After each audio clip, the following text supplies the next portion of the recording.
আজকের রেসিপি তালের বড়া। এই পদ্ধতিতে বানালে 24 ঘন্টা পরেও বড়াগুলো নরম তুলতুলে থাকবে। আশা করি আপনাদের খুবই ভালো লাগবে। নমস্কার বন্ধুরা, রূপাস কিচেনে সবাইকে স্বাগতম। তাহলে চলুন দেখে নেওয়া যাক। শুরু থেকে শেষ পর্যন্ত দেখার জন্য আপনাদের কাছে অনুরোধ রইল। সবার প্রথমে একটা পাত্রের মধ্যে দুটো পাকা কলা নিয়ে নেব।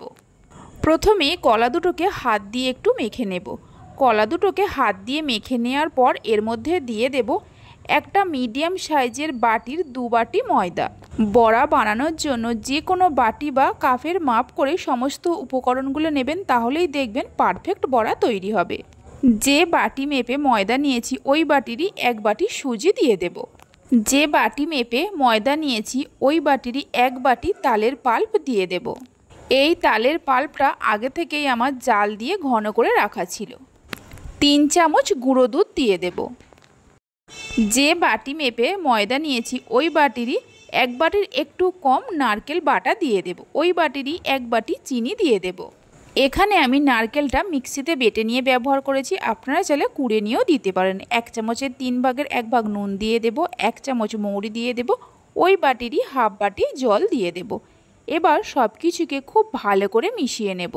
এখানে আমি তালের পাল্পটা আগে থেকে জাল দিয়ে ঘন করে রেখেছিলাম, আপনারা চাইলে কাঁচা তালের পাল্প দিয়েও বানাতে পারেন।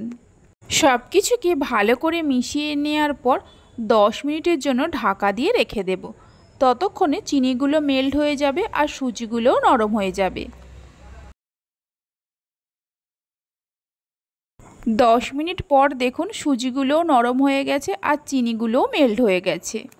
ব্যাটারটাকে মিনিট 3-4 সময় ধরে খুব ভালো করে ফেটিয়ে নেব। কিছুক্ষণ ফেটিয়ে নেওয়ার পর এর মধ্যে দিয়ে দেব 1 চামচে 3 ভাগের 1 ভাগ বেকিং সোডা। বেকিং সোডাটা দিয়ে ভালো করে মিশিয়ে নেব। বেকিং সোডাটা সব শেষে ব্যবহার করতে হবে। বেকিং সোডা দিয়ে মিশিয়ে নেওয়ার পর বড়াগুলোকে ভেজে নেব। তার জন্য একটা কড়াতে বেশ কিছুটা সাদা তেল নিয়ে গরম করতে বসিয়ে দিয়েছিলাম। তেল গরম হলে তেলের মধ্যে অল্প অল্প করে বড়া দিয়ে বড়াগুলোকে ভেজে নেব। প্রথমে হাই ফ্লেমে তেলটাকে গরম করে নিতে হবে, তারপর গ্যাসের ফ্লেমটা মিডিয়ামে রেখে বড়াগুলোকে ছাড়তে হবে। এই পদ্ধতিতে বড়া বানালে ঠান্ডা হয়ে যাওয়ার পরেও বড়াগুলো নরম থাকে। একসঙ্গে খুব বেশি বড়া ভাজতে যাবেন না, তাহলে একটার গায়ে একটা লেগে যাবে। বড়াগুলোকে তেলের মধ্যে দেওয়ার পর মিডিয়াম ফ্লেমে উল্টে পাল্টে গোল্ডেন ব্রাউন করে ভেজে নিতে হবে। এই বড়া ভাজতে খুব বেশি সময়ের প্রয়োজন পড়ে না, মিনিট 3-4 সময়ের মধ্যে বড়াগুলো ভাজা হয়ে যায়। গোল্ডেন ব্রাউন করে বড়াগুলোকে ভেজে নেওয়া হয়ে গেছে। তেল ঝরিয়ে নিয়ে তুলে রেখে দেব। বাকি বড়াগুলোকে এইভাবে ভেজে নেব। সমস্ত বড়াগুলোকে ভেজে নেওয়ার পর একটা বড়াকে আমি হাতের মধ্যে নিয়ে দেখিয়ে দিচ্ছি, দেখুন কতটা নরম তুলতুলে হয়েছে। আমার রেসিপি যদি আপনাদের ভালো লেগে থাকে অবশ্যই একটা লাইক করবেন, বন্ধুদের সঙ্গে শেয়ার করবেন। ভালো লাগলে চ্যানেলটি সাবস্ক্রাইব করে পাশে থাকা বেল আইকনটি প্রেস করবেন নতুন রেসিপির আপডেট সবার আগে পাওয়ার জন্য। তাহলে চলুন ভিডিওটা আমি এখানেই শেষ করছি। আপনারা সবাই ভালো থাকবেন, সুস্থ থাকবেন। ধন্যবাদ।